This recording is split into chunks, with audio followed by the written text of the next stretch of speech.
Warning, this video contains disturbing and explicit pictures of injuries and blood.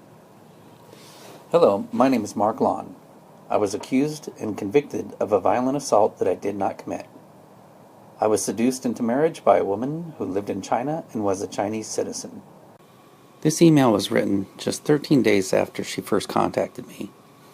Pause this video and read the email so you can decide for yourself if this is seduction. When I realized that she only married me to get a green card, I told her that I would file for annulment. I did not know that our immigration laws would allow her to become a citizen if she was the victim of domestic violence, but she did. When I was asleep, she cut herself with a broken bottle and called the police. In this video, I will prove to you my innocence by showing scientific proof that her injury was self-inflicted, the spread pattern of the broken glass, and the location of the blood on the floor prove her story was a lie. Her actions reveal that she had premeditated the injury. She had help from others to plan the injury and the story to fit the guidelines from her legal aid. She changed her story many times, and I will prove many of her lies.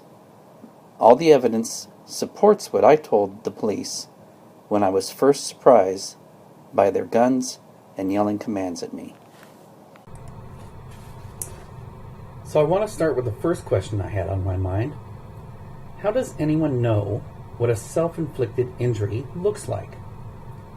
All the information I found agrees with this article from a forensic medicine organization titled Patterns of Sharp Force Trauma. Let's take a look at the features of self-inflicted wounds. First, usually involves accessible body parts, particularly the neck, wrists, and chest wall, and follow the contours of the body. You can see in this photo taken by the police in the hospital that the injury on her right arm is easily accessible by her left hand. This picture was taken by the lead detective from the Irvine PD the following day. We were denied any higher resolution copies of this picture that may exist. Now, from the 7 small pokes above the more serious injury, if you look at the top 2 pokes, you can clearly see that the glass went in, barely breaking the skin, and the trailing scratches follow the contour of the body and the mechanics of the joints in her left arm. The scratches go away from the left side. To get an example of this, take your left hand and mimic the action of stabbing your right arm in the area depicted. Injured parts are less sensitive, i.e., rarely involve lips, ears, etc. You know, school children sometimes play a toughness game by trading punches exactly in the area that Xiaoyu cut herself. If you had to cut yourself significantly, where else would you do it? And isn't this about as less sensitive as you can find? Clothes are often, but not always, removed prior to infliction or pulled aside. The only officer called by the district attorney testified that Xiaoyu had pulled up her sleeve to show the injury. You can see that the deep saturation of blood from her serious cut is at the very bottom of the cuff of her sleeve. But there are some other blood spots above that part of the sleeve that correspond to the H pattern pokes to the upper right. The officer who interviewed Xiaoyu in the hospital testified that he did not notice any damage to the nightgown, nor did they collect it as evidence. Here's another thing the jury never saw: a close-up of the fabric from the prosecution's digital file G6U13707.jpg. Take a good look at the fabric, and you can see there is no damage to the cloth. It's a very odd thing about our human nature to pull clothing away. She did it without thinking. Tentative or hesitation marks are highly characteristic of self-inflicted wounds. Hesitation marks are what happens when we have made a decision to cut our body, but our instincts prevent us from a serious effort. It's just like your first time jumping from a high dive board into a swimming pool. Once you get up there, it looks so high in the air and you desperately want to come down. If you were very skeptical of me and you wanted to make any sense of these hesitation marks, 7 hesitation marks, you may try to imagine some jagged bottle making the multiple pokes, but there's many problems with that. First, let's take a look at the broken bottleneck that was tested positive for Xiaoyu's blood and DNA. You see, there are not a bunch of points that would all equally barely poke the skin at the same time. And look at the size of the more significant injury. It is longer than the width of the shard, and so must have been a slash. But none of the hesitation marks show a slash. I had this wooden model made to show that there are actually 5 cutting edges in a single glass shard. 2 edges on each V shape of the shard, both the inside of the bottle and the outside, plus 1 more edge that bridges the 2 peaks. This is predictable behavior for a broken glass, and you can see it on this broken bottle that Xiaoyu used. And also you can image search for broken glass shard magnified to find other examples. But look at the 5 cutting edge patterns directly from the top. It makes an H pattern. The 2 hesitation marks on the right were the only ones deep enough to bleed through her sleeve, and the only 2 deep enough to leave the H pattern. Notice that the orientation of the H is identical. This is because she did not change her grip on the bottle, and these cuts were made in succession. If this was the result of multiple shards of the same bottle, the H pattern would have rotated with the roundness of the bottle. Seen in women more than in men. Honestly, I was terrified when my boss told me that she had a serious cut on her arm. I thought she actually just stepped on a piece of broken glass. I thought that's where the blood came from. And I was certain that a jury would never believe that a woman would do such a thing. But according to the article, women are more likely to cause self-inflicted wounds than men. Usually, several superficial wounds with or without a final deeper wound, if self-harm is the object. After Xiaoyu made the 7 hesitation marks, some of which could be called dainty or petite, she realized that none of them were very convincing for an attack with a broken bottle. By that time, her adrenaline had spiked, she was likely in a state of shock, and she made one decisive cut. The last point is not relevant. Now that we have compared the injury to features of self-inflicted wounds, let's take a look at the summary of main features of sharp force injury inflicted during an assault. Targets are often neck, face, and chest, abdomen, and upper extremity. Her main injury looks pretty bad when you compare it to some minor cut that most of us have experienced. That is, until you compare it to actual attacks with a broken bottle. Try an image search for attacked with a broken bottle. Most of the pictures that come up are graphics used in news articles and mugshots of assailants, but you will also find actual assaults with broken bottles. I was very shocked to find that most of the broken bottle attacks that I looked at were committed by women against both men and other women. Here's your warning to close your eyes and look away if you have a weak stomach. For example, Aretha Wilson, who attacked actor Leonardo DiCaprio, requiring him to get stitches in his face and neck. Aretha was an animal rights activist, and DiCaprio was wearing fur.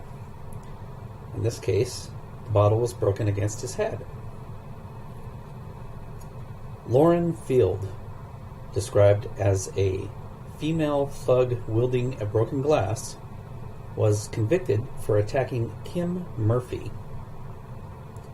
You can see that when a bottle is broken before the attack, as Xiaoyu had claimed, the cuts are worse than examples that you can find where a bottle is broken against a person's head. This is Gemma Hollings. She was jailed for a series of attacks on her partner Mark Kirkpatrick, hitting him with a hammer, a curtain pole, and a bottle, as you can see from the gashes on his face and neck. This is a model known only as Angie JSP, before she was attacked by a group of women with a broken bottle. This is what she looked like after the attack. In this case, a man named Andrew Shires is accused of attacking 21-year-old Chloe Napton in a road rage incident. Here, a prison guard, Claire Lewis, has taken a defensive position and has a 1-inch chunk cut out of her back by convicted triple murderer Kevin Tharprar. Jimmy Leggett was attacked with a glass bottle at the Creamfields Music Festival. Even with part of the image blurred out, this is gruesome. Look for yourself with an image search. Verify the image that you are looking at with a detailed description of the picture from the source article. Just like bank tellers who are trained to identify real money in order to spot counterfeit money, once you see real broken bottle attacks, the staged attack is obvious. Take a look again at Xiaoyu's injury. All the gory pictures are over now if you were looking away.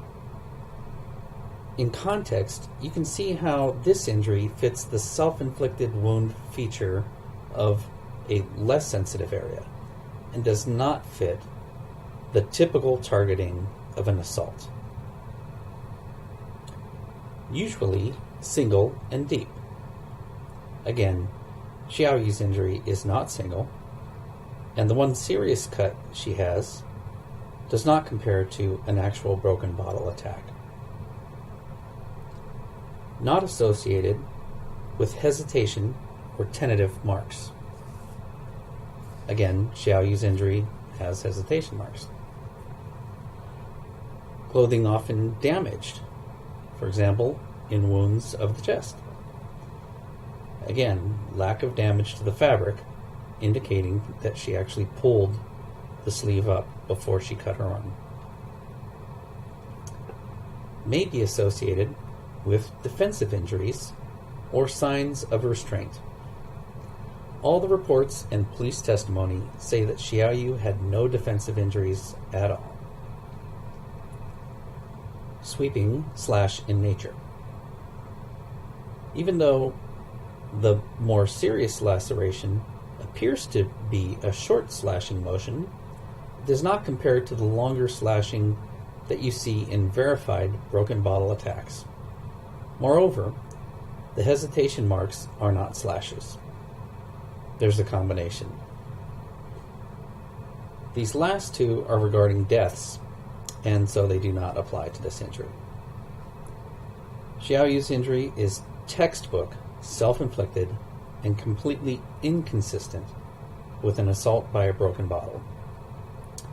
If I had an unlimited pool of money, I could have hired an expert witness to show this to my jury. None of these arguments were pointed out for my jury to consider. Let's now look at the crime scene. There are two stories about what happened: what I claim and what she has claimed. Two major pieces of evidence prove her story to be false: the location of her blood on the floor and the pattern of broken glass. Surveillance cameras cover the entire building, every entrance. Xiaoyu and I were the only people in the building when she cut herself. Our surveillance system is synchronized to national time clocks within a fraction of a second, but they are not set to daylight savings time, so actual times are 1 hour past any timestamp that you see from the footage. At 8:49 p.m., I go downstairs to get my first of 2 mixed drinks for the evening. Shortly thereafter, I also take 2 sleeping pills, shown here on my desk in the photo from the Irvine Police Department. At 9:30 p.m., I get my headphones from my work desk to watch a movie. I fall asleep watching the movie Tombstone. You can see the headphones were plugged into my computer when the Irvine police took their photos. I want to show you how the position of the blood on the floor and the spread pattern of the glass reaffirm that Xiaoyu was the one to inflict her own injury. I will show you a good deal of Xiaoyu's testimony going forward. If you are a parent or a teacher, try to remember how a child weaves and changes their story when they are telling a lie. Pay attention to how Xiaoyu has many versions and backpedaling from exaggerations. How she pretends to not remember things that a reasonable person would expect her to remember. She is not a skillful liar. She can fake some tears and is very good with bluffing, but you will see that she is very bad with fabricating a story. Now you will see and hear Xiaoyu's story that she gave on October 28th when she testified at the preliminary hearing. First, when questioned by my defense attorney. Ma'am, how did he stab you? When I say that I want a divorce, I want to go back home because at that time I already took my passport, so he was aware that I could go back to Lining at any time. I know how much alcohol he drank. I said, I don't want to talk anymore. I want to sleep because tomorrow I'm going back to China. Then suddenly he yelled. So I realized that he lost his temper, so I did not dare to say anything more. But that was what he discussed most, that I don't speak to him. He thought that, I don't talk to him. That is like I look down upon him. I said, I don't want to talk anymore because you are drunk and I want to go to bed. So suddenly, he lost his temper. I don't know what, happened. So he lost his temper and he grabbed the beer bottle and broke it and stabbed me. Where was the beer bottle located? On his desk. Okay, and I'm pointing toward the desk. Do you recognize this desk? Yes. And where were you seated, or where were you at the time that Mr. Laun broke the beer bottle? I was in my chair. You were in your chair, right? I stood up. I stood between my chair and his chair because I said, I want to go to my bed. And so I want to make sure I understand. So you were standing between your chair and his chair, and you said you wanted to go to bed, correct? Yes. How did you communicate that to him without using the computer? What communication? What do you mean by communicate? I just said I want to go to bed. Did you say that in English? In English, I go to bed. Now mind you, this conversation never took place. As I will show later, we had talked out the issue of ending the marriage by 7 p.m. before I texted my friends that she agreed to return to China. After that, the only other thing I communicated to Xiaoyu using Google Translate on my computer was after she came out of the shower. And I exported my history from Google Chrome of this communication. I said, I will sleep soon. Do you need to dry your hair? That was it. Our very last communication ever. But back to her story.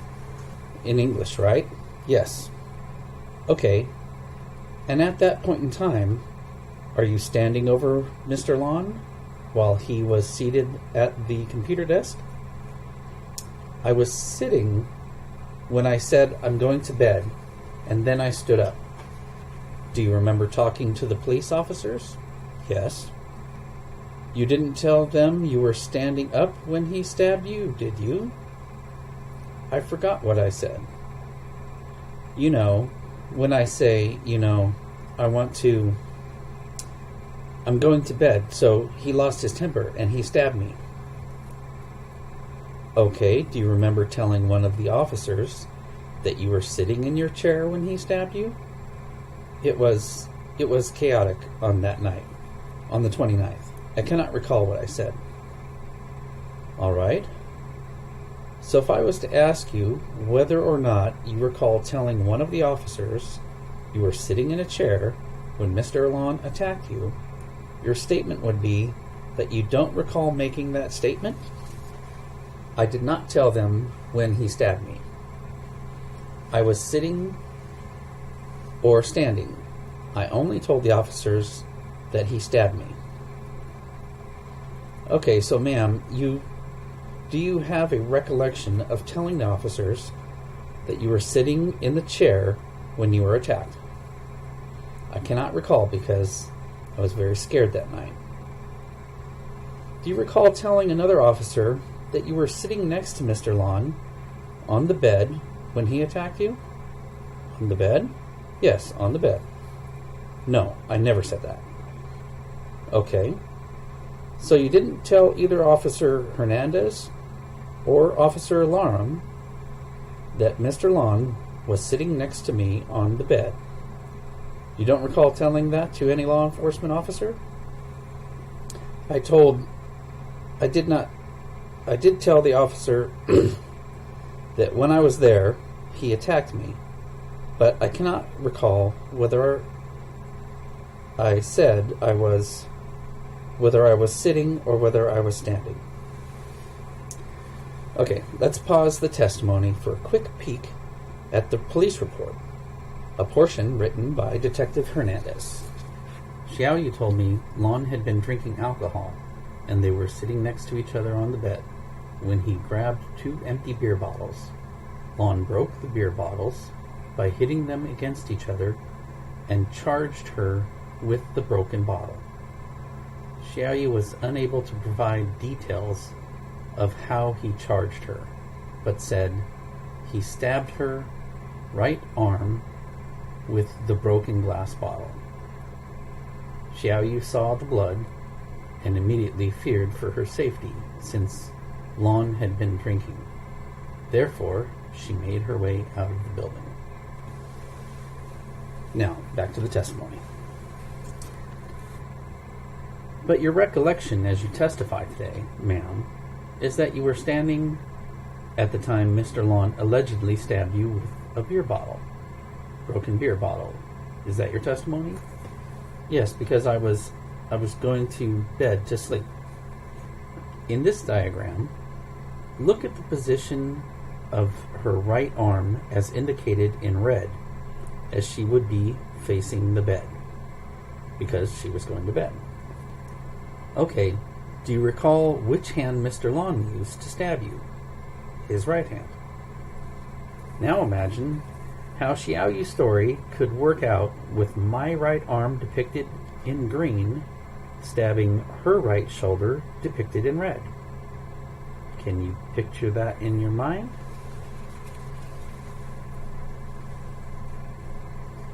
Then the court says, Miss Sun, do you know where the beer bottle was when it was broken? It was there next to the chair. All right, next question. Which chair would that be? Would it be your chair with the jacket on it, or would it be Mr. Laun's chair? His chair.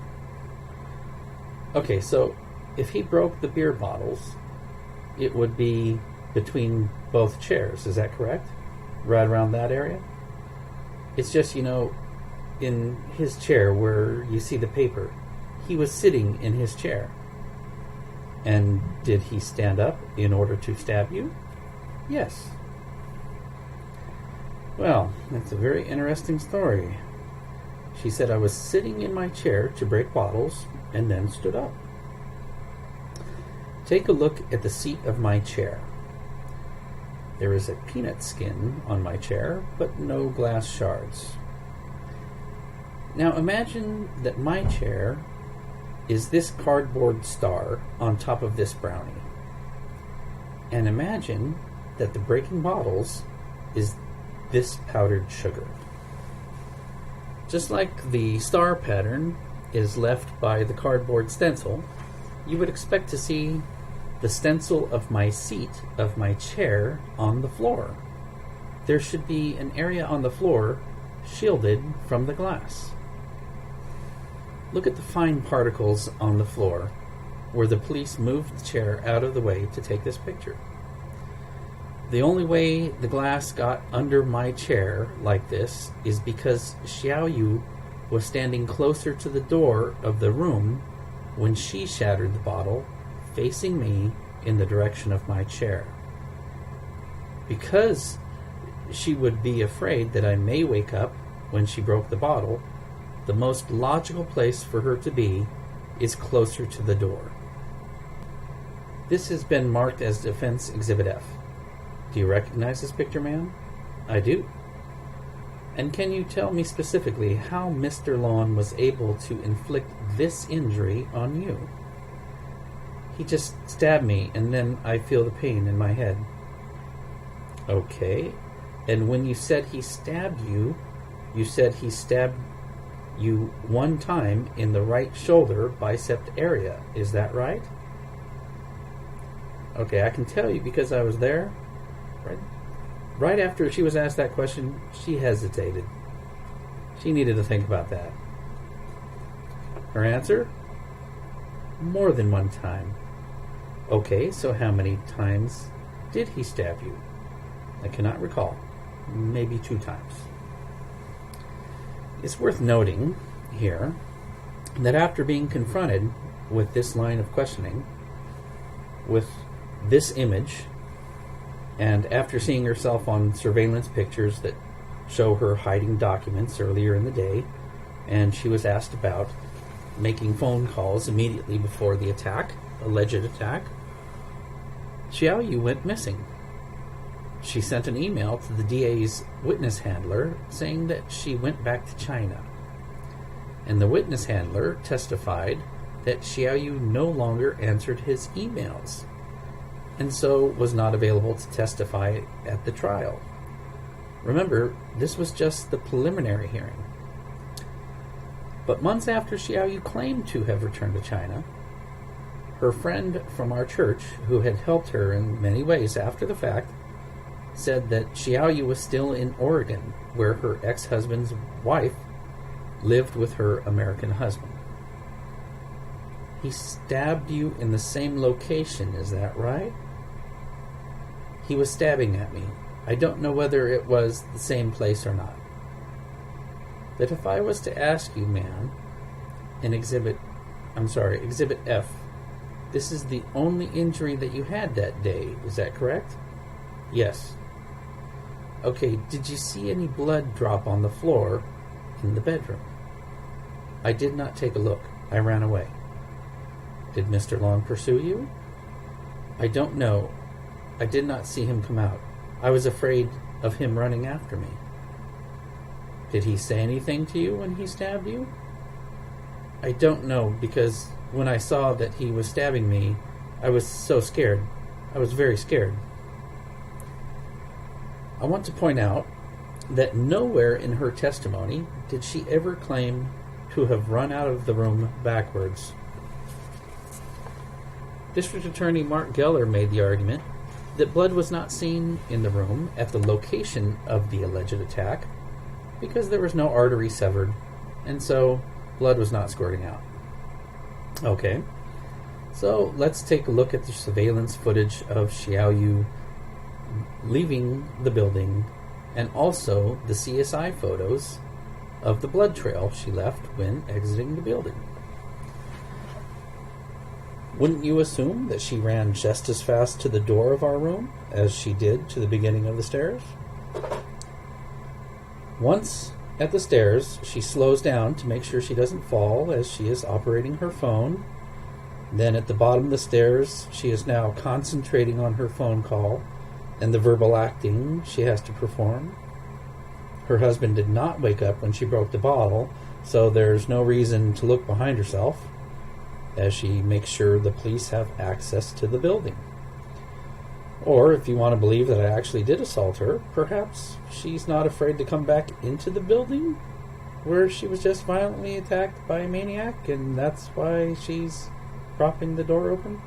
I may as well show you how she keeps her back to the door she just propped open for another 5 minutes, not even curious about the possibility of said maniac coming out to attack her again. I will now show you all the pictures that the CSI photographer took of the blood drops from the room to the door. Remember how long she lingered in each path. Starting from the door, the wooden TV tray is inside the room, acting as a nightstand. The door to our room opens to the inside, and the blue dustpan is also inside the room. There is one single drop in front of the first desk she passes, and there are a couple close-ups of the same drop.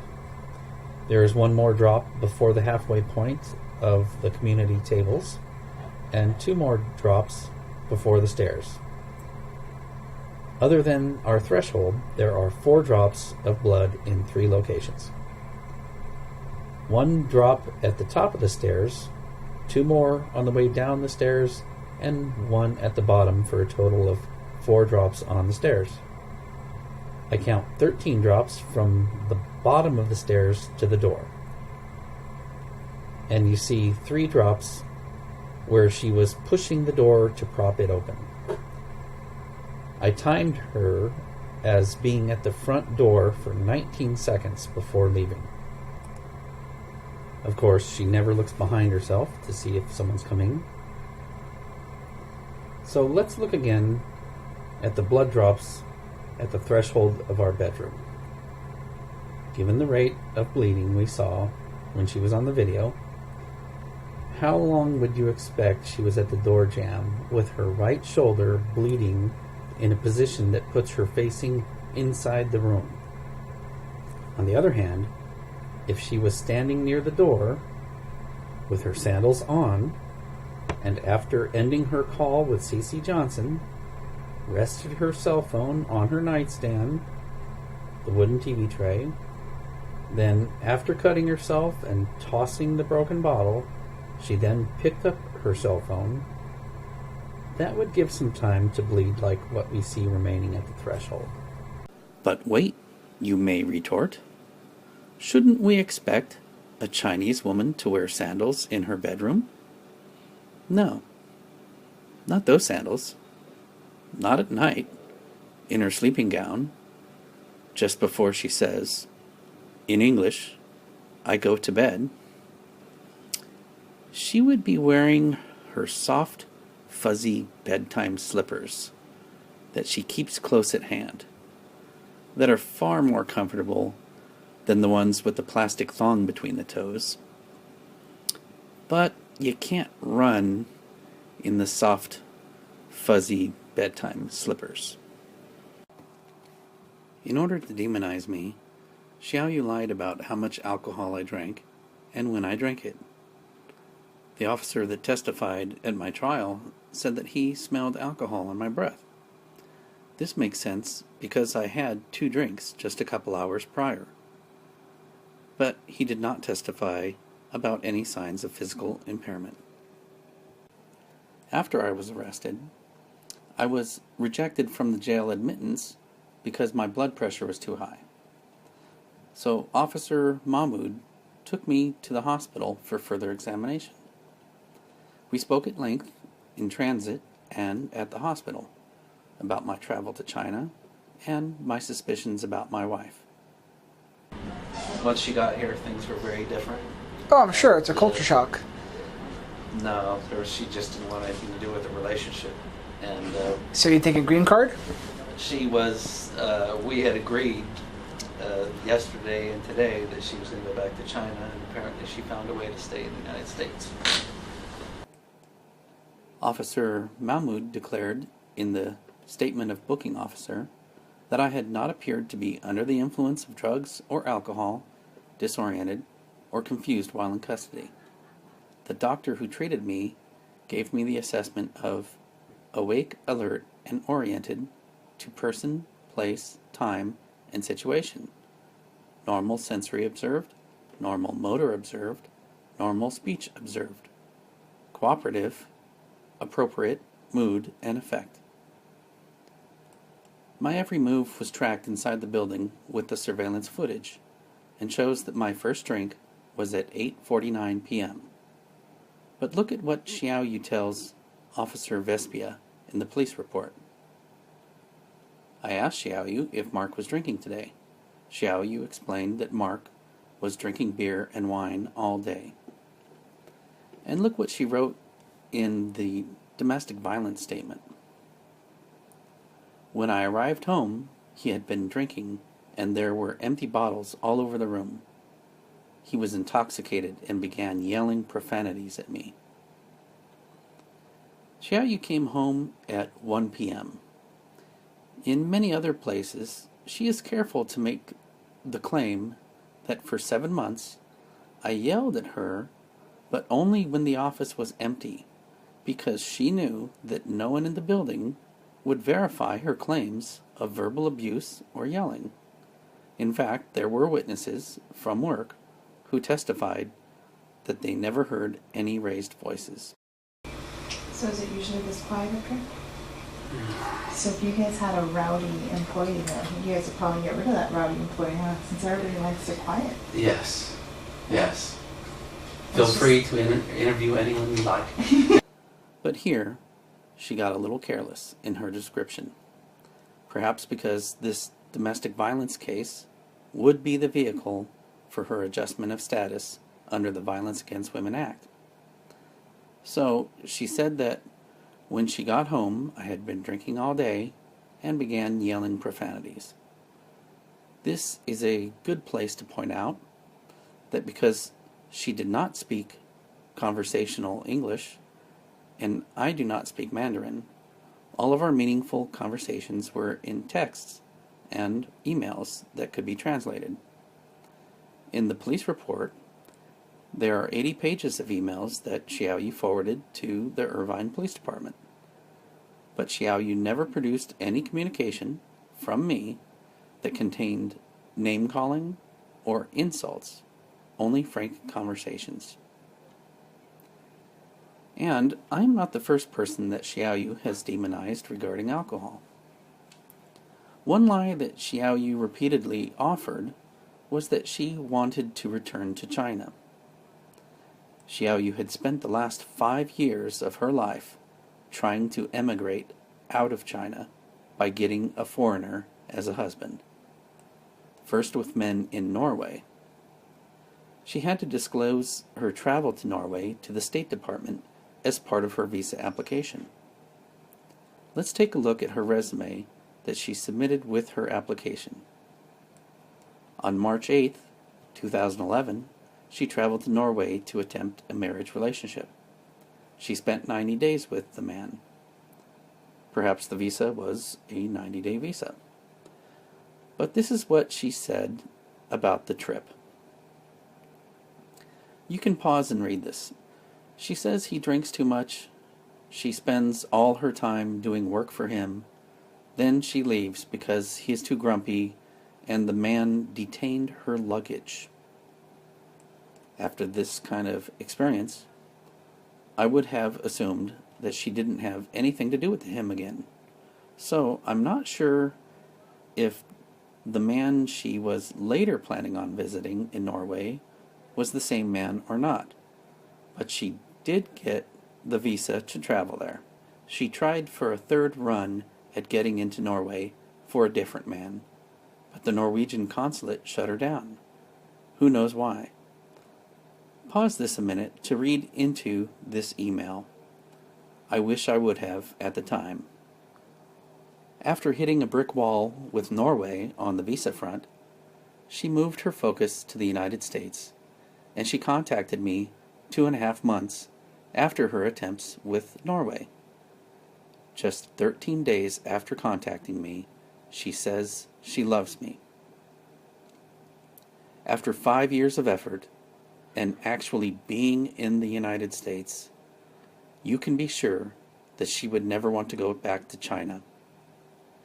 She said this expressly to one of our witnesses, but I want you to hear it from Xiaoyu when she told this to Detective Hernandez. First, I want you to hear other accusations of spousal rape.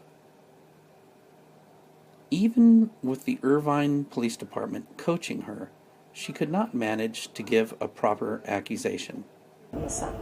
Okay, but what I'm saying is when it came to the actual intercourse, did he hold her down and then force himself inside of her? 佢有冇逼住緊？有冇逼住緊你咧？到時嗰陣時，嗰陣時我冇穿到衫，然後外面有佢嘅同事喺上班，我冇揀出聲，佢就解齊衫，佢就上床，佢都冇問我。我講要去醫院，我痛，佢都冇嚟。She said no, she told him that she was painful, she did not want to. And she did not make noise at the time because he had his colleagues at their house as well, outside the room, so she did not make any noise. But she did not agree. Okay. For him to have intercourse. Was she afraid? 你係咪怕呢？當時我怕外面人識。She said she was afraid because there were people outside their room. What was she afraid of? 你怕乜嘢呢？我怕人哋聽見我哋做愛，我冇。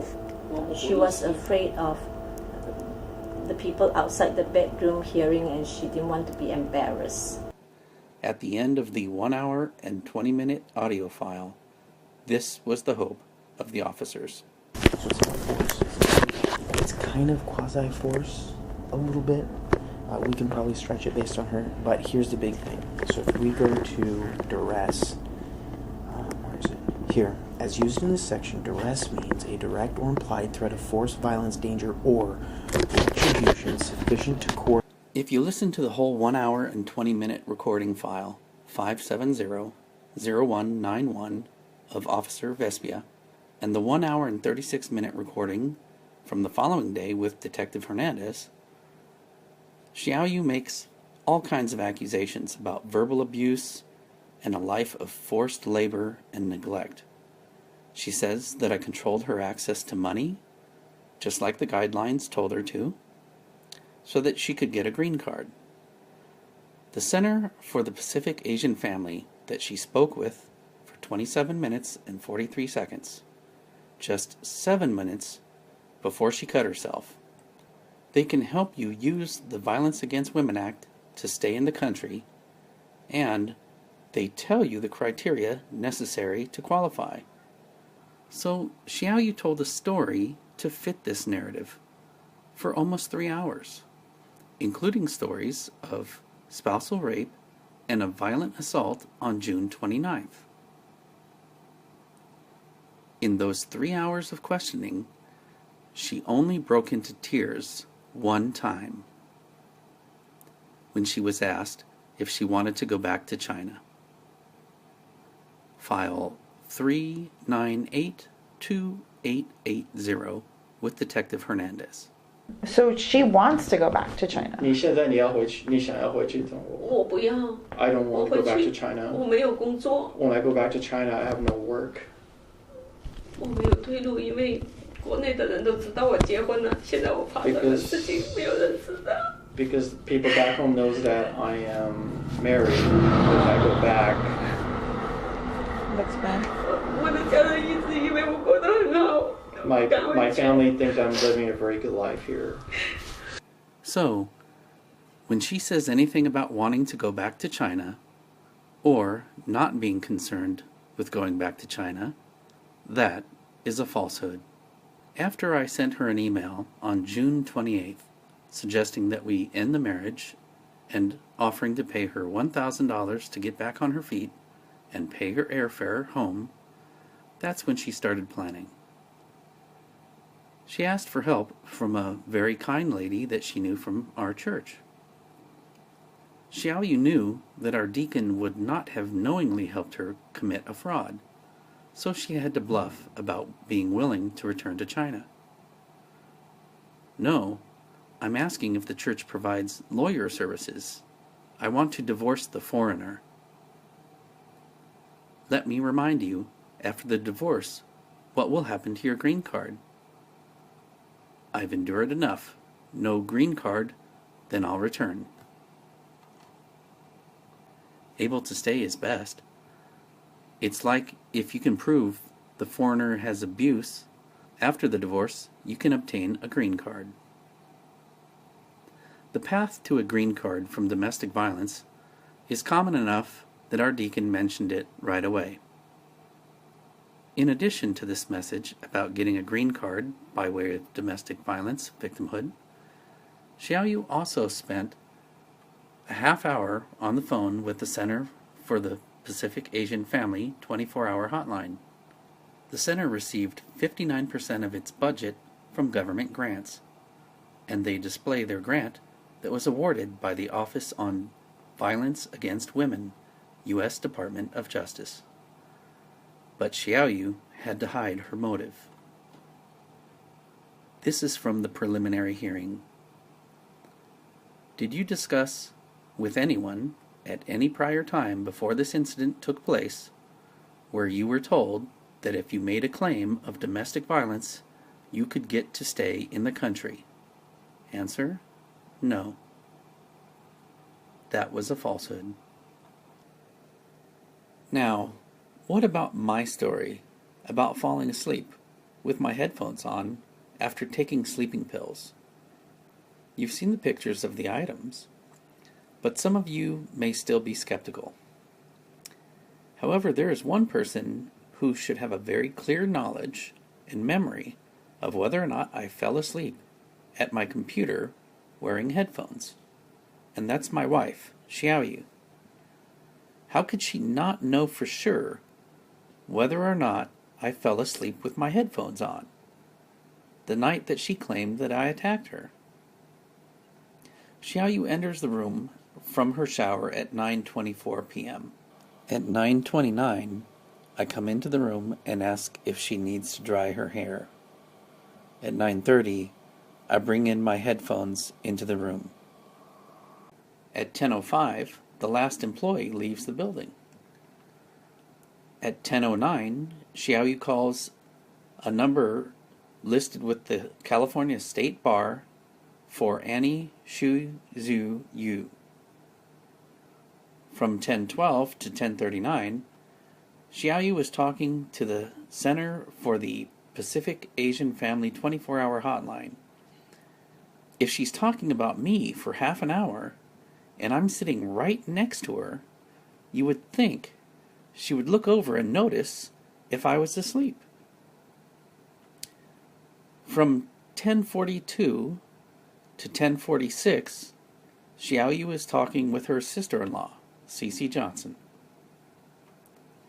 Just 27 seconds later, at 10:47 and 16 seconds, Xiaoyu triggers the motion sensor while leaving our room. Her sandals are on her feet, her phone is in her hands, she is dialing 911. So, let's see how she reacts to the question. When Mr. Laun came back to the bedroom, did he have headphones with him? I don't know. I did not notice. Well, when you were residing with Mr. Laun, did you ever notice whether it was his custom and practice to get headphones and bring them back into the bedroom with him and watch a movie to sleep at night? Answer: sometimes. Some of you may have been skeptical that I would fall asleep with my headphones on and watching a movie. But here is Xiaoyu as my witness that this was, in fact, my custom and practice sometimes. Okay, what about this night, June 29th, 2016? Do you have a recollection of whether or not he did that? Answer: I cannot remember, on that night. This is going to be marked as Exhibit E. Here is the exhibit description list from the hearing. She's being shown the picture of our desks and my headphones sitting on my computer. So, on June 29th, 2016, do you see Mr. Laun take a seat at his computer, put his headphones on, and fall asleep? He was drinking in the kitchen, and I forgot when he came back, to the bedroom. Is that the end of the statement? Normally, he would not wear the headphones unless I complain, the music is too loud. This is not the first time she responded without answering a direct question. A good investigator will know this as a sign of dishonesty. She's not answering the questions. On June 29th, 2016, ma'am, did you ever see Mr. Laun put on headphones and fall asleep at his computer? Answer: I don't think so. Is that reasonable? The explanation for this is simple. She remembers clearly seeing me asleep at my desk, wearing the headphones shown in Exhibit E. When she broke the bottle and when she stabbed herself, her conscience is eating at her, and she is afraid of being caught in a lie.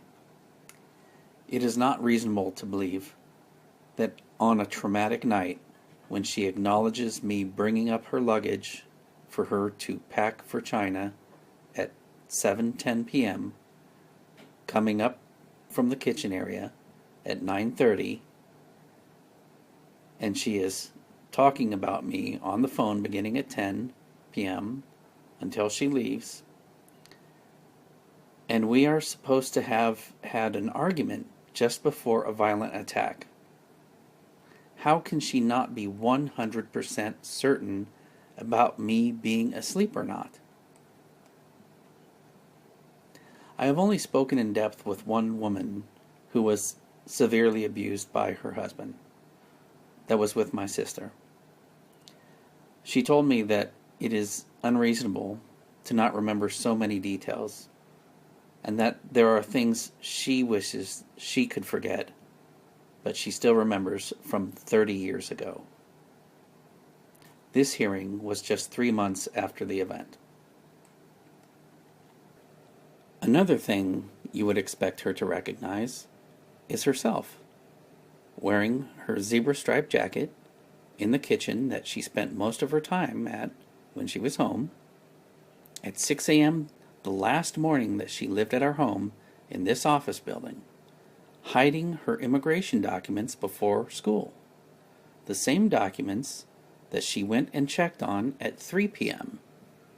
Remember, the surveillance is not adjusted for daylight savings.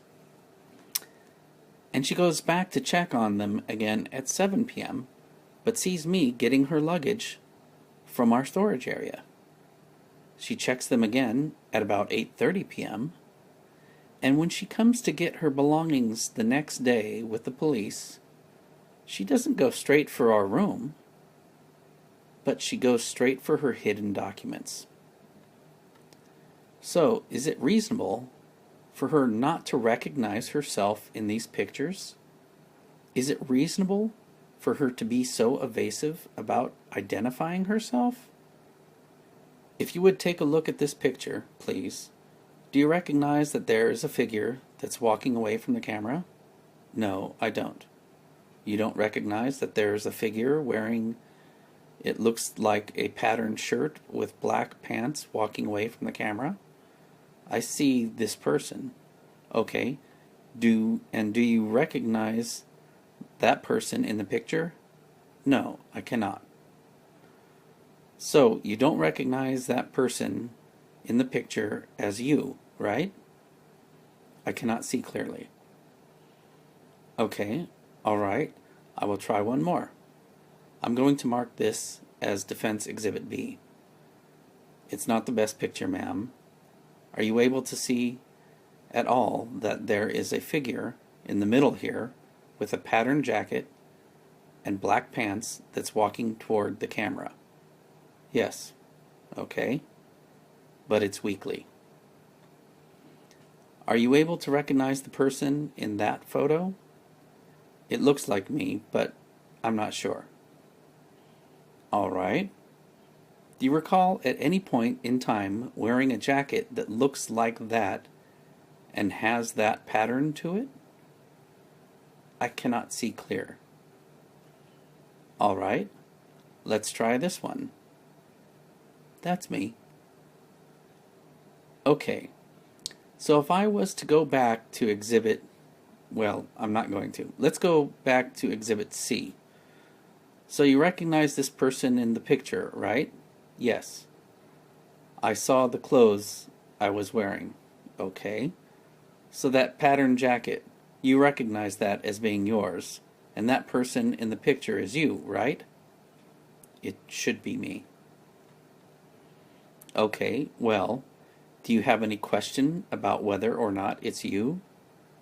I cannot say, you know, the appearance, but judging by the clothes, it's my clothes. Do you recognize the person in the picture, ma'am? Is that you? I thought I had short hair at that time, but it looks like me. What was the question? Okay, so that's you in the picture, Exhibit C, right?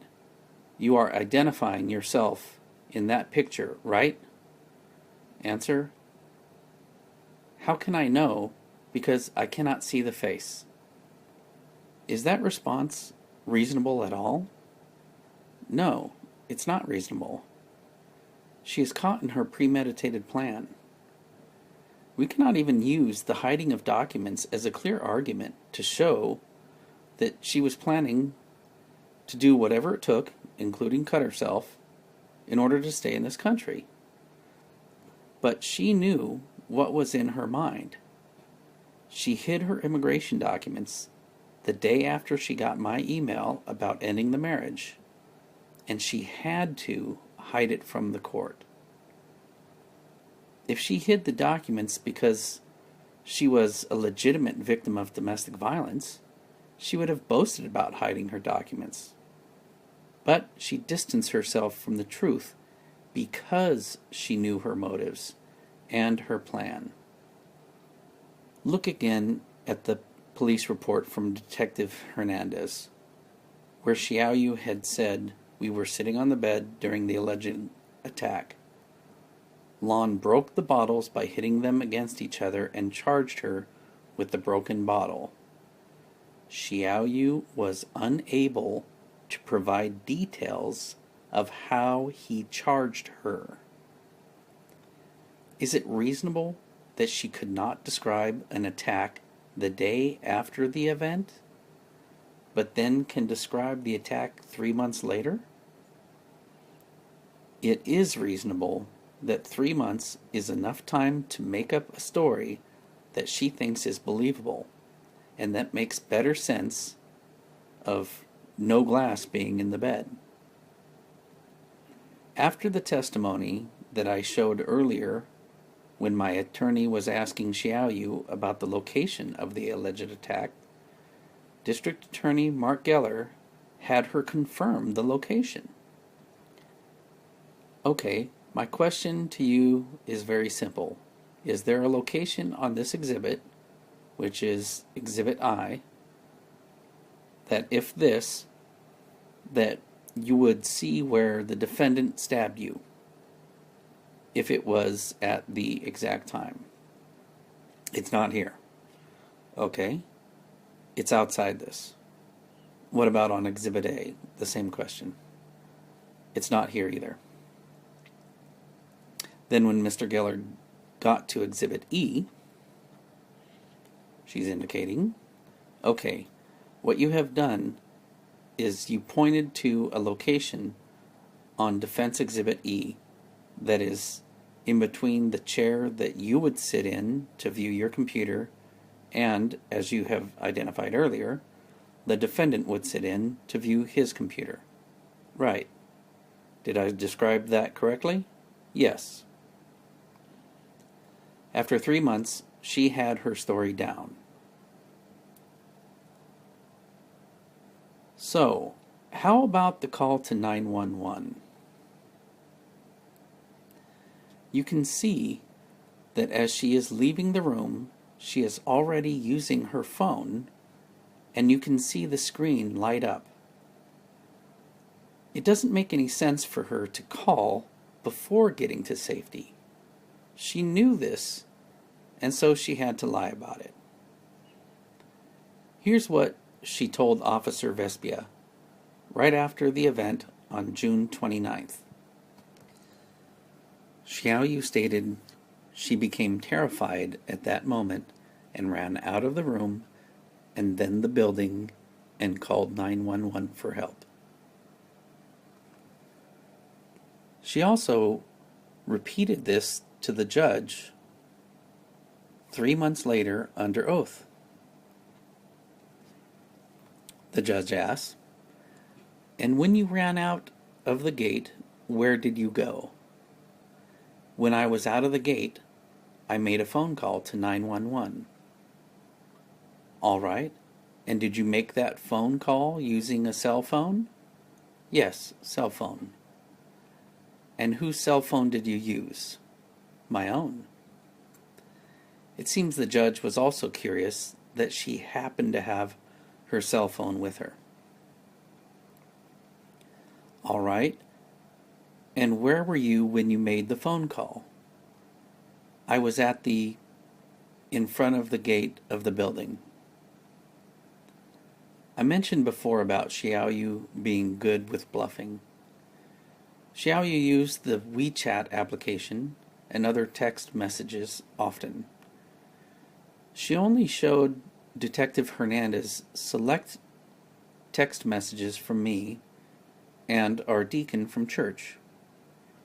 If she had other messages from her sister-in-law or other friends and family that helped her plan the previous night's crime, that evidence would have put her in jail if she let the Irvine Police Department see it. What you will hear is Xiaoyu saying that she doesn't mind sharing the contents of her phone. This is the bluff. She makes excuses to do it at a later time.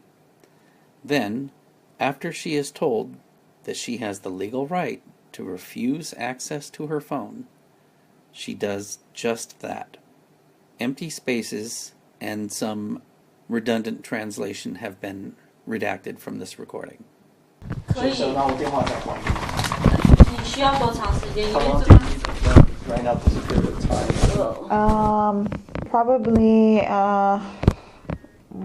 I'm hoping like 2 hours. 大概2个小时 2 hours? 左右。 I can call your 可 friend 以打电话 and 给你朋友。 I can drop it off 那 to 我 her. 可以把你电话再拿回来给你。今天我是想 Today, 要去把我的衣服取出来，因为 I'm 我都没有 thinking 衣 about 服 going and getting 穿， my clothes because right now I don't have any 所以 clothes 我 to 需要 wear. 用一下电 So I 话。 need to use my phone for a little bit. 等我拿了衣服 And 回来， then wait till after I get my clothes. 我没有什么 I 要 don't 联 have 系，我 anything 就 else, 可以 then I 给 could 给 drop 你。 off the phone or give you the phone. Okay. Can you just explain why I'm afraid that things are going to get deleted? They can be deleted remotely, and Okay. I know her friend's going to take her to Cowan. We can have a police kind of escort her during the process so she can feel safer. And then I can transport the phone and get it downloaded hopefully as soon as possible. 我们现在可以马上就做就对了。我知道你需要用你的电话，但是电话是那个很重要的案件，我们需要马上收到，对，不能说再等，因为等的时候人家可以这样子玩动，对，所以可以的话，我们现在收，然后马上做，然后再换给你跟你朋友去。我打个电话，因为刚才我的焦糖朋友打了2次电话来了。My friend called me twice already. How much longer do we need? 哪种电话？电话需要2个小时。We need 2 hours for the phone. 那这2个小时我在这 I can drop it off. Are you gonna go with your friend? 你要跟你朋友去吗？我要跟我的朋友去我家里面取我的东西。I'm gonna go to my house to retrieve the stuff. Yeah. First there, and then is she gonna go with her friend? 那你要跟你现在在这里的朋友吗？好的。Yes. Okay. All right. Let me call real quick.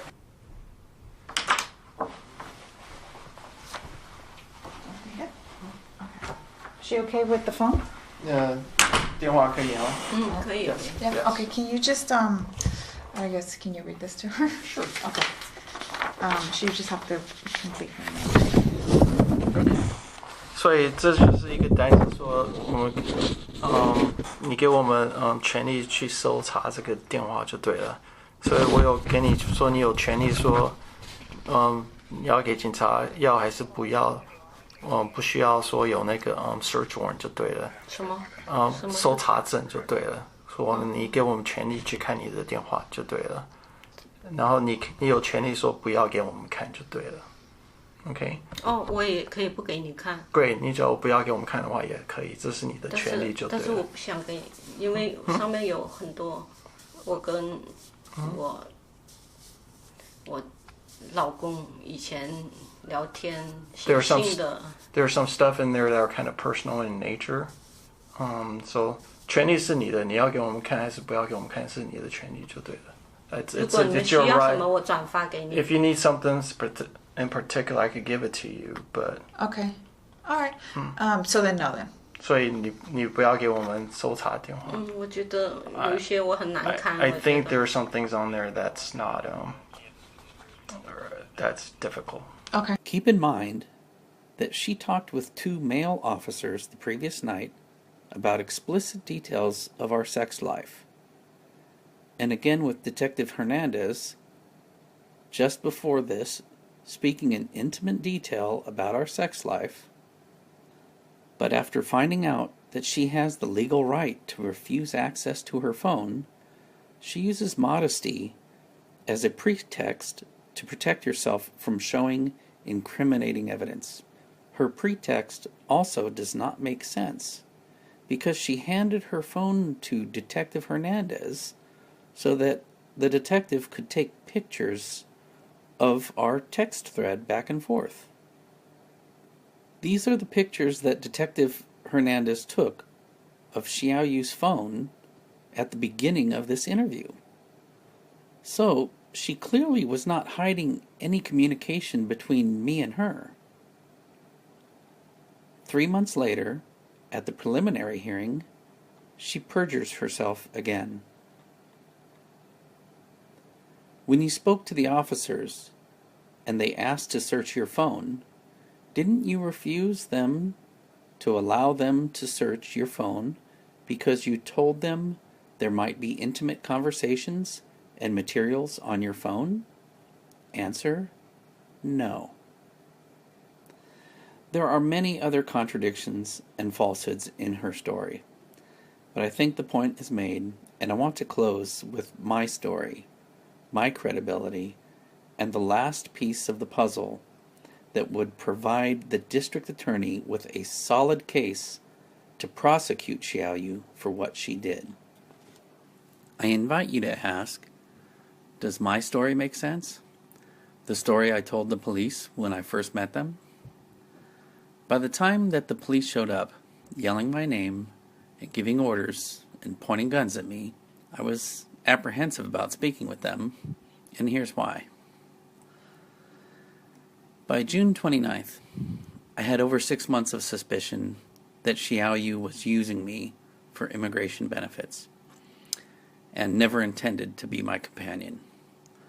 I confronted her about this several times, beginning in January, but Xiaoyu always denied it. I struggled with this for so long because my Christian faith prevents me from baselessly divorcing my wife, and there is no clear teaching about marriage fraud in the Bible. I had been speaking about this to my friends and family and my pastor for a long while. I was cautioned that Xiaoyu may try something desperate to stay in the United States. My problem was that I could not imagine anything beyond Xiaoyu going into hiding. I suspected she would try for a divorce instead of the annulment that I told her I would file. Not even my friends knew about or warned me about the dangers of false domestic violence accusations to get a green card. I didn't know that there was an immigration law that provided an incentive for false allegations. When I woke up, I found the glass broken all around me. My first thought was that I had accidentally knocked over a bottle and broke it. But as my eyes adjusted to the darkness, I could see that the pieces were much too small for my assumption. What I felt was hard to explain, but I knew that something was very wrong. As I was becoming more awake from my dream state, I remembered that my wife was supposed to be packing and returning to China the next day.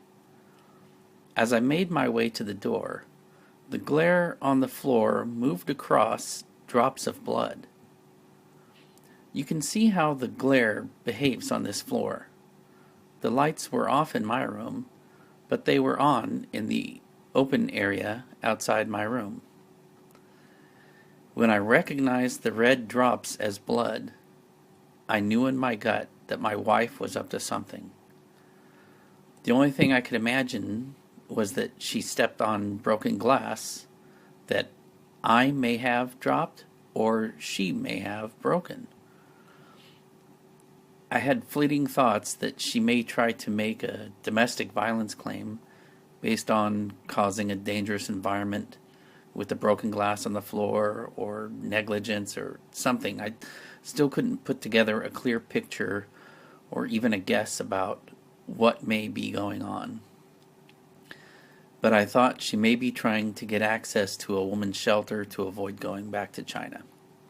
When I saw the police just a minute or two after waking up, and especially that assault rifle, I was terrified about making any movement that could get me killed. My boss didn't want anyone knowing that I was living in the office because the building was not zoned for residential. My first fear, besides being killed by the police, was that I would lose my housing situation. I was also aware that I had drank alcohol before bed, and I watched the news enough to know that any alcohol consumption immediately paints a poor image of someone who is having an encounter with the police. I had previously watched a popular video lecture of Professor James Duane from the Regent University School of Law titled, "Don't Talk to the Police."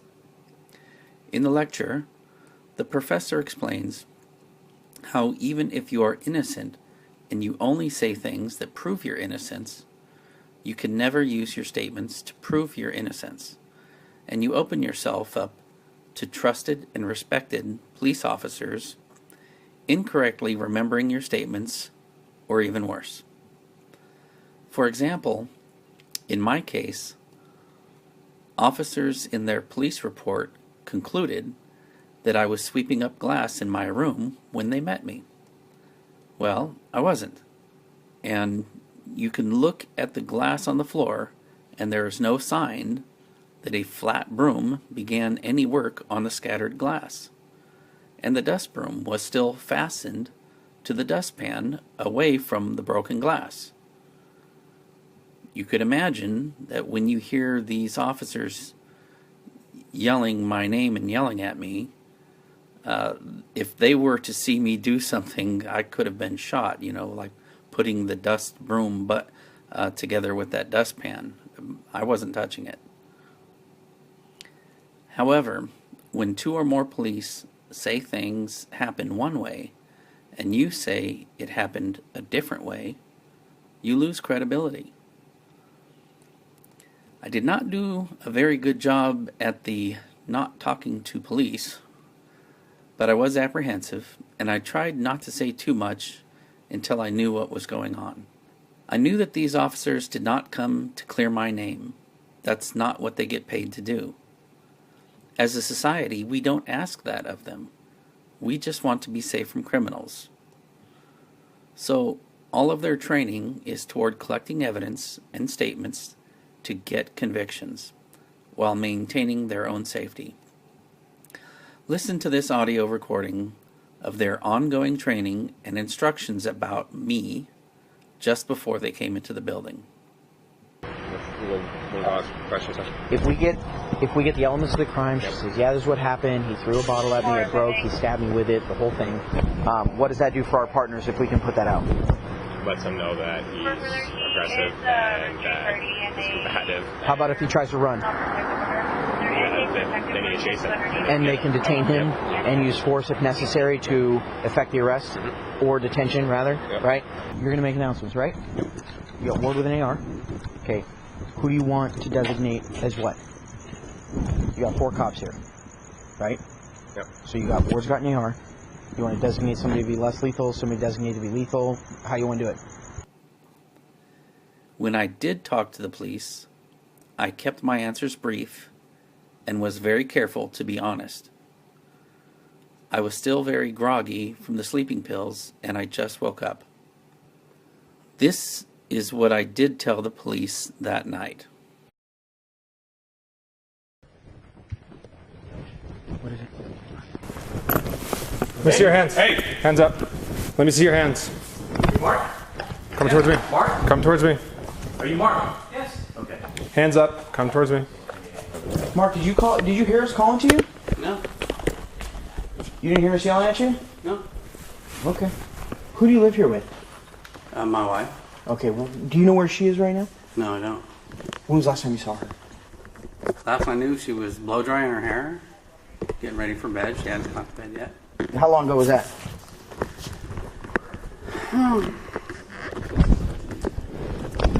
I don't know what time it is now because I just woke up. You just woke up right now? I was going to go to the bathroom. Do you have any idea why we're here tonight? No, I don't. Okay. Was there an argument between you and your wife tonight at any point? Okay. Not at all. No, I just noticed it looked like there's some blood on the floor right there. And I must have dropped the bottle because there's broken glass all around where I was sitting. You said you must have dropped the bottle. Yeah, I was watching a movie and... Okay. Were you drinking at all time? Do you need any medical attention? No, I gotta go to the bathroom. Well, I woke up. Okay. I noticed that there was broken glass. Okay. And I went to get this broom. Okay. And grabbed the broom. And then I saw you guys. What's that? Oh, there's blood right there? Yeah, I noticed a couple drops right outside of my door. Okay. Obviously, my wife must have stepped on glass. You see there's broken glass all over the floor. Is that, you think that's what the blood's from? Xiao Yu left at 10:47. I came out and met the police at 12:03. When Detective Hernandez came to the building to look at the surveillance footage, I showed her the footage of this room to verify that I had not come out of the room after Xiao Yu left until I met the police at 12:03. She filmed it with the video camera to document the footage. That means that I stayed in my room for about an hour and 15 minutes. And so for 1 hour and 15 minutes, because I was asleep, I did not chase after Xiao Yu. And Xiao Yu showed absolutely no concern that I would have chased after her. I did not even come out of the room at all. I did not call or text Xiaoyu or anyone else. On her phone, since she left, since she went in the ambulance, or since she left, she ran out of her apartment after he hit her with the bottle. Has he sent her any text messages or any messages on her phone? 你嘅先生，你離開屋企頭先，你嘅先生有冇打電話俾你或者同你通電話呢？ She said no. Nothing at all? For 1 hour and 15 minutes, I did not sweep up the glass that was all over my floor, all around my chair. I did not even put on shoes. I didn't empty my full bladder. You just woke up right now? Going to go to the bathroom. Do you need medical attention? No, I gotta go to the bathroom. What exactly would a person do for 1 hour and 15 minutes in a room alone? With 3 months preparation, Xiaoyu's story had many contradictions. The things that I told the police after having guns pointed at me and while holding my bladder and groggy from the sleeping pills have not changed. Those things that I told them agree with all the evidence. And what could have been my motive? What could have invoked the rage in the first place? Xiaoyu changed her story many times about my motive because none of them made any sense. The motive that the district attorney used at the trial was that I was angry about not getting sex from Xiaoyu. He said that I wanted sex that night, and she said no. It was a good move for the district attorney because we, as a society, despise sexual improprieties. I feel the same way. We shouldn't tolerate that kind of thing. But Xiaoyu herself plainly stated that this was not the motive. The district attorney asked, "On this particular night, June 29th, did you refuse to have sex with your husband? On that evening, we did not do sex. Did he ask you to have sex with him? No. Well, what made him angry on that particular night then, if you know? Because I took away my passport. I'm sorry, what did you do? I took back my passport. So, on June 29th, the argument did not revolve around your unwillingness to have sex with him. Is that true? That's true." Everything happened so fast at the trial. Now that I've had time to review, I'm just speechless that I got convicted with an argument that Xiaoyu plainly denied. Just like many of you may be losing focus on the details of this documentary, the jury was losing focus, and one of the jury members had fallen asleep. When I first heard the DA's opening statement, I thought it was the least believable story of the different ones that Xiaoyu told. The false argument did its job. It created prejudice against me in the eyes of the jury. Just 13 days prior, I had written my pastor one of the many emails about my suspicions about the marriage and my dwindling sex drive in the context of a nearly non-existent sex life. My belief is that if we were not facing the immigration interview to verify the legitimacy of the marriage, there would have been no sex at all. So the lack of sex was nothing new, and I had gotten used to it.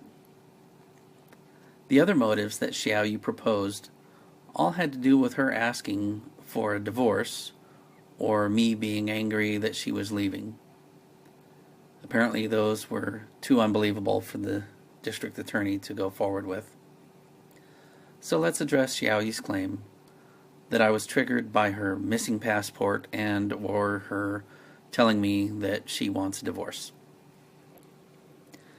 Here is Xiaoyu's own testimony that we had talked out the divorce, that I remained calm, that I got her luggage and offered to pay her expenses and send her home with money to restart her life. All of this before I sent out the text messages to my friends at 7 p.m. Watch this video before I read her description of it. Look at my demeanor and hers as we talk about ending the marriage, and I suggest that we use the computers to translate upstairs.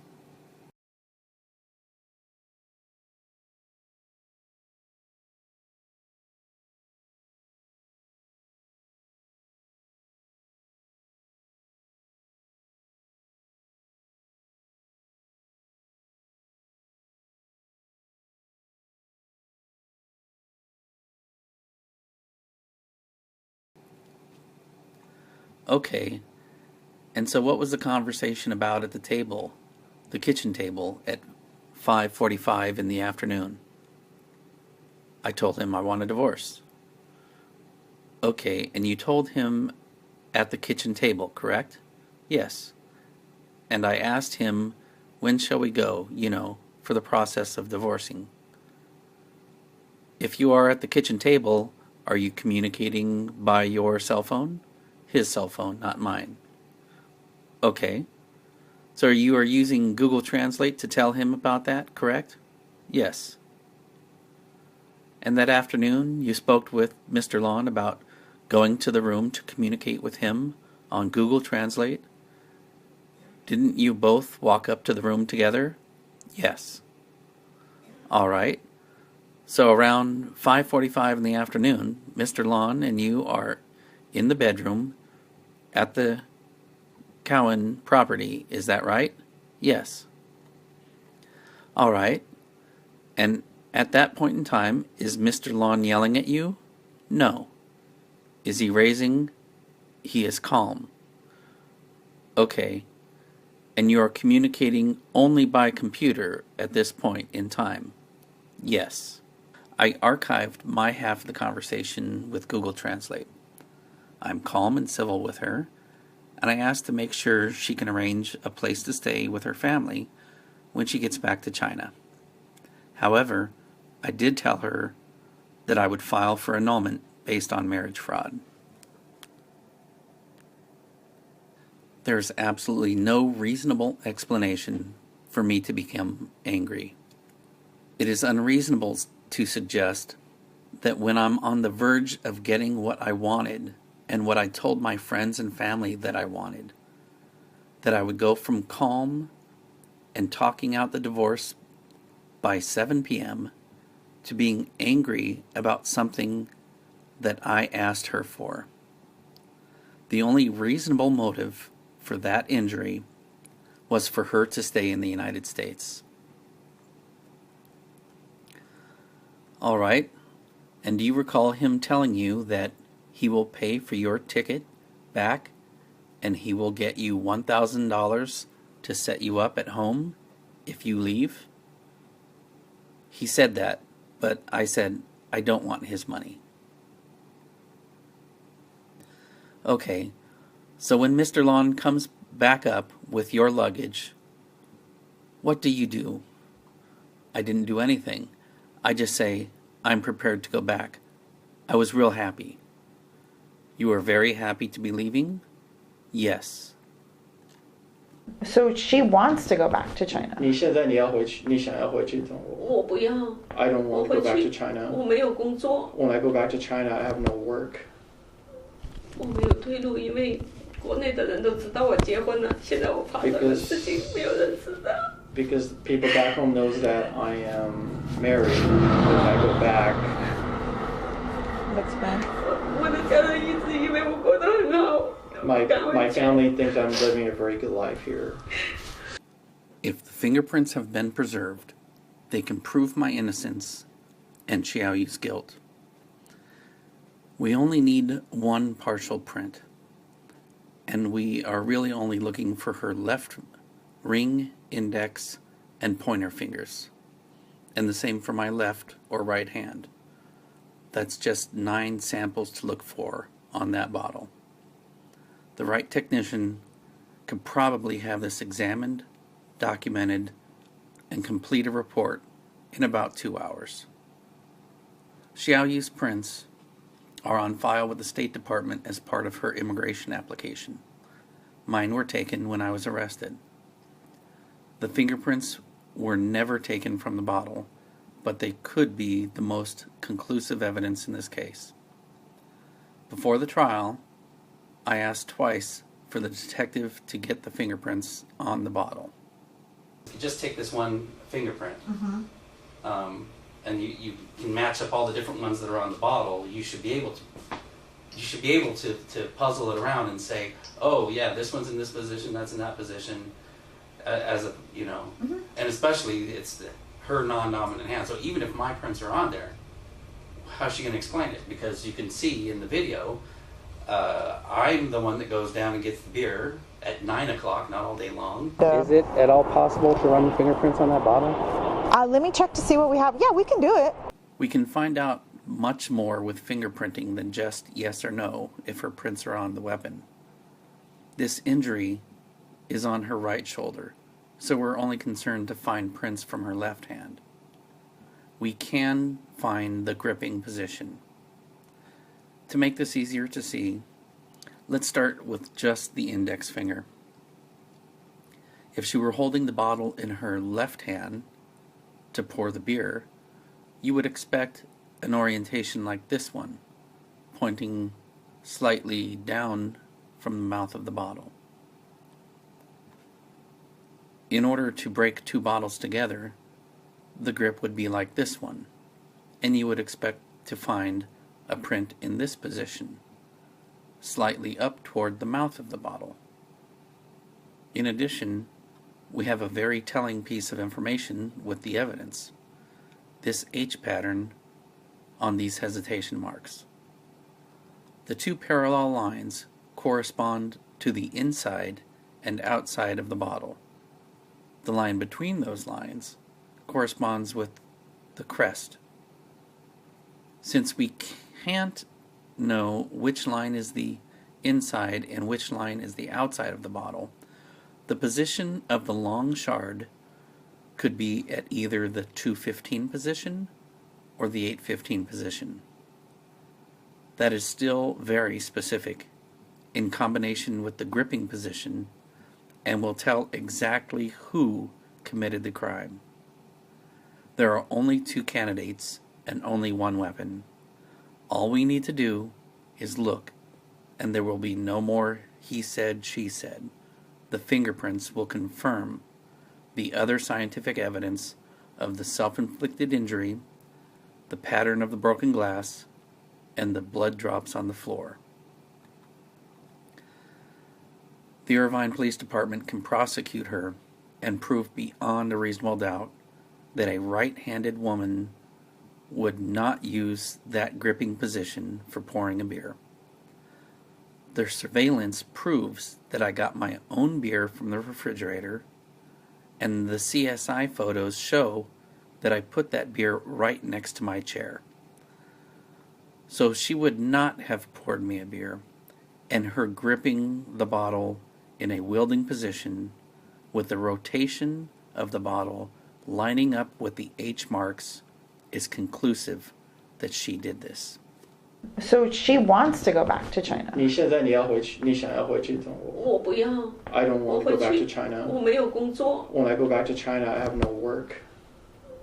我没有退路，因为国内的人都知道我结婚了，现在我发生的事情没有人知道。 Because people back home knows that I am married when I go back. That's bad. 我的家人一直以为我过得很好。 My family thinks I'm living a very good life here.